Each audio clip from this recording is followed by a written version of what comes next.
এবার আসেন, বিজ্ঞান বলে যখন মানুষ সিজদায় চলে যায় তখন তার কপাল মাটিতে লেগে যায়, নাক মাটিতে লেগে যায়, হাত মাটিতে লেগে যায়, হার্টের জায়গাটা উঁচু হয়ে যায়। আর হার্ট যখন আপনারা জানেন সারা দেহের মধ্যে রক্ত সঞ্চালন হয় হার্টের মাধ্যমে, ওই হার্ট যখন উপরে চলে যায়, ব্রেন যখন নিচে চলে যায়, ওই হার্ট থেকে রক্ত সঞ্চালন ব্রেনে বাড়ে, যার কারণে ব্রেনে অক্সিজেন লেভেল বেড়ে যায়। বলেন সেজন্য দেখবেন মানুষ যত সিজদায় থাকে তত টেনশন ফ্রি হয়ে যায়, ডিপ্রেশন চলে যায়।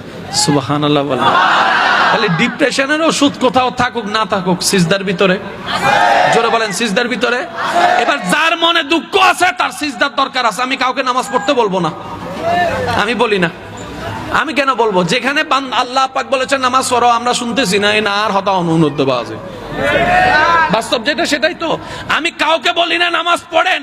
আমি যদি বলি আপনার জীবনে দুঃখ বেশি, সিজদায় চলে যান রবের দরবারে। কষ্ট বেশি, রবের দরবারে সিজদায় চলে যান। যন্ত্রণা বেশি, রবের দরবারে সিজদায় চলে যান।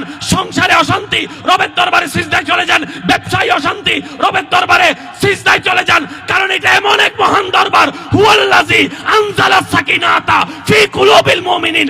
কোথাও নাই সেই শান্তি যেটা রবের দরবার থেকে পাওয়া যায়। বলেন সুবহানাল্লাহ।